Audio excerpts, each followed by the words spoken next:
Здравствуйте, друзья! Как в начале 20 века представляли 21 век? Благодарю всех, кто подписался на мой канал и смотрит мои видео. Ссылка на статью в описании.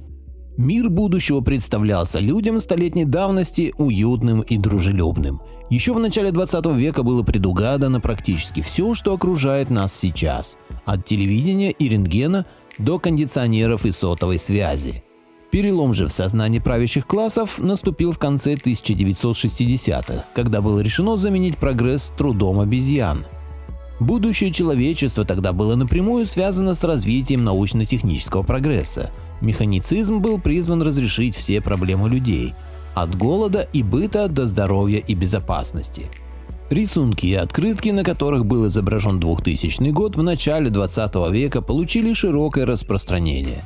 Практически в каждой стране художники упражнялись в собственном взгляде на будущее через 100 лет. Показательны тут, к примеру, немецкие открытки. В 1900 году немецкая шоколадная фабрика Hildebrands выпустила открытки, на которых отображено, как будет выглядеть мир в 2000 году. Многое из нарисованного было предугадано с удивительной точностью, к примеру, появление телевидения, хотя первые практические опыты в этой сфере начались только в 1907 году. Прототип телеприемника появился в 1911, а первый иконоскоп был продемонстрирован русским изобретателем Зворыкиным в 1923 году. Или X-лучи, с помощью которых полиция может наблюдать за преступлениями в прямом эфире. Прообраз нынешних видеокамер, которыми утыканы с улицы современных городов. Но многие предсказания Hildebrands за 100 лет и даже за 120 лет так и не сбылись. Это возможность управлять погодой, гибрид корабля и поезда, крытые города, передвижные дома. Но главное, на этих картинках будущий мир представлен уютным и дружелюбным к людям, а технические приспособления призваны делать жизнь комфортной. К сожалению, художники из Hildebrands не смогли предугадать, что их страна вскоре развяжет Первую, а чуть спустя и Вторую мировую войну. Возможно, не будь их, нарисованный немецкими художниками удобный мир наступил бы гораздо раньше. Интересно, что уже в 1880-е годы у белых людей были примерно такие же представления о будущем. В частности, о самолетах, которые тогда существовали только в теории. Показательны тут рисунки французского художника Альберта Робиды, сделанные им в 1882 году. Уоткинс писал, что перечень предсказаний был сделан им на основе бесед с несколькими десятками ученых. Вот как выглядят эти предсказания на 2000 год, в некотором сокращении. Первое. Население США составит минимум 350 миллионов человек, максимум 500 миллионов. Америка построит Никарагуанский канал, после чего Никарагуа выразит желание стать еще одним штатом Америки. Чуть позже в состав США войдут Мексика и все остальные страны Центральной Америки. Второе. Рост среднего американца увеличится на 5 сантиметров.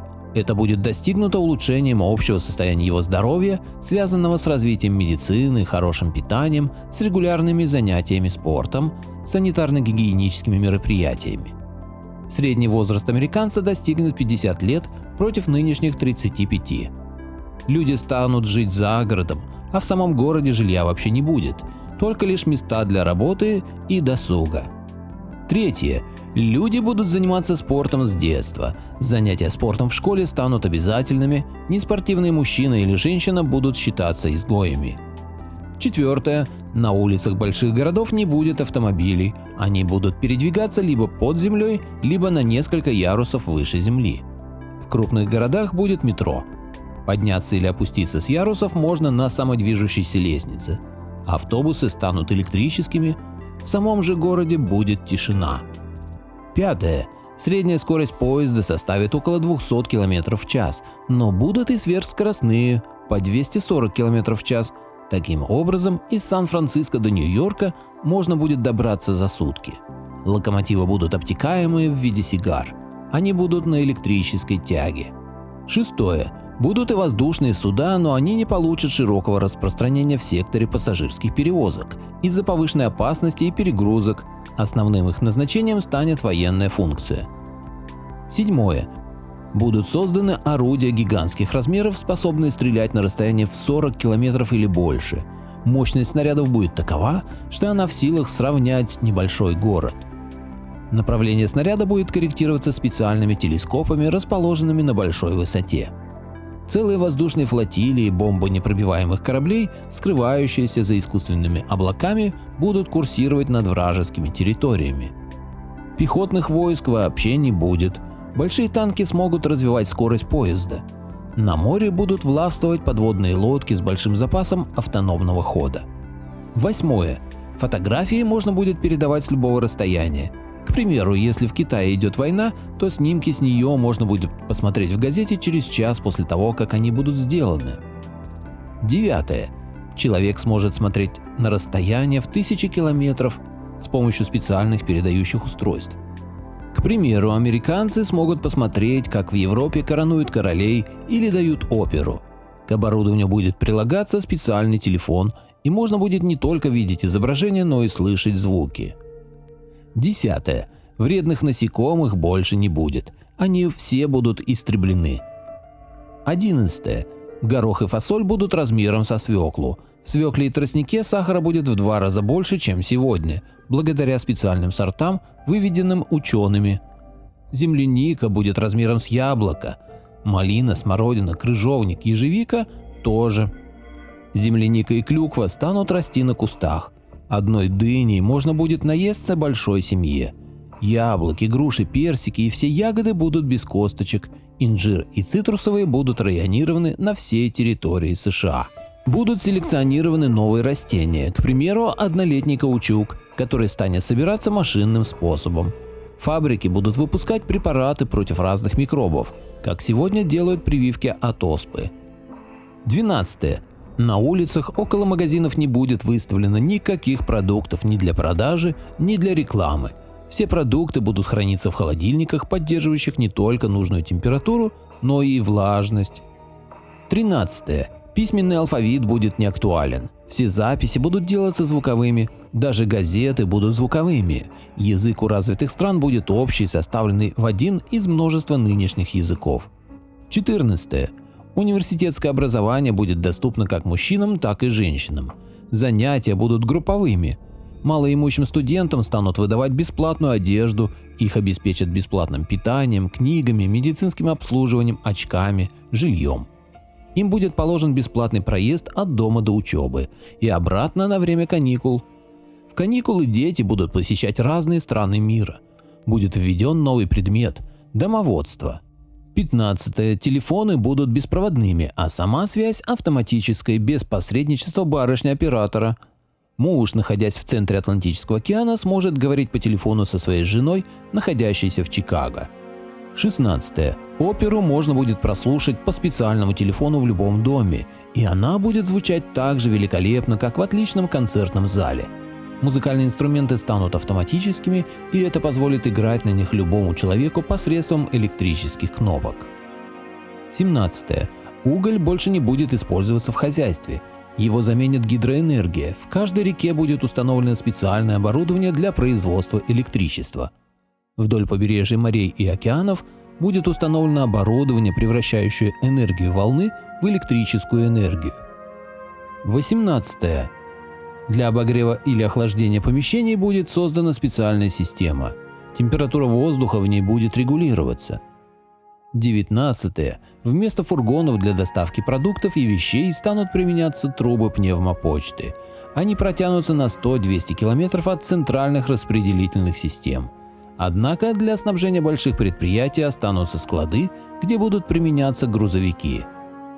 20. Для производства готовой еды будут созданы цеха по типу нынешних пекарен. Это позволит удешевить еду, поскольку оптовые цены на продукты всегда дешевле розничных. Готовиться еда будет в электрических печах. 21. Для фермеров не будет иметь значения время года, зима или лето. Зима будет превращена в лето искусственно, как и ночь в день. В холодную погоду электрические провода, проложенные под почвой сада, нагреют ее, и растения смогут расти, как и в теплое время года. Будут созданы большие, закрытые со всех сторон стеклом отапливаемые электричеством сады, которые смогут обеспечивать растения светом. Сколько его потребуется? Семена, обработанные электричеством, позволят получить новые виды растений. 22. Для лечения внутренних органов будут созданы лекарства, которые нужно будет принимать вовнутрь в небольших количествах. Внутренние органы будут прозрачны для исследований. Через специальные микроскопы можно будет посмотреть и получить фотографию любого органа человека или животного. Это будет возможно с помощью невидимых лучей. 23. Электрические морские суда будут передвигаться со скоростью больше, чем 90 км в час. Касаться поверхности воды суда не будут. Между ними и водой будет тонкий слой воздуха. У них не будет никакого трения о поверхность воды. Корабли будут оснащены электрическими пропеллерами. Во время сильного шторма суда будут погружаться под воду и пережидать шторм там.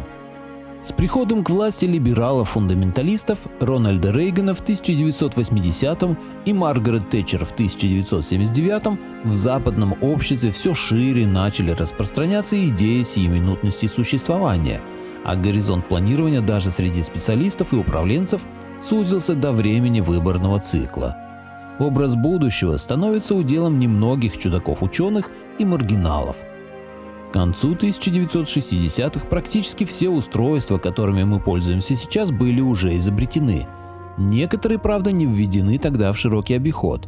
Компьютеры и интернет, автоматическая коробка передач на автомобиле и беспроводная связь, комфортабельные пассажирские самолеты и основные виды лекарств, пересадка сердца и гибриды растений, космос и мирный атом. Строго говоря, уже начиная с 1970-х, наука практически ничего нового не изобрела, с чем же была связана остановка прогресса. Сильные мира всего все равно никогда не признаются публично в истинных причинах такой остановки, но иногда их краткие ответы прорываются. К примеру, мозговой штаб основных игроков мира Rand Corporation, она обслуживает как правительства развитых стран, так и транснациональные компании, в 1967 году сделала прогноз, что никаких роботов для обслуживания людей не понадобится, а в качестве слуг должны выступить обезьяны. Их предполагалось с помощью генных и нейронных операций довести до уровня простых людей. Обезьяны тогда могли бы работать на стройках, в промышленности и даже шоферами. Штамповать обезьян можно быстро и дешево в специальных лабораториях. К 2020 году мы так и не увидели вокруг себя обезьян-работников. На смену прогрессу пришел регресс, и неквалифицированные рабочие места повсеместно занимают бедняки из развивающихся стран. Поделитесь моим видео в соцсетях с родными, друзьями и знакомыми. Люди имеют право знать все точки зрения. Всем спасибо за внимание, буду рад вас видеть на своем канале снова.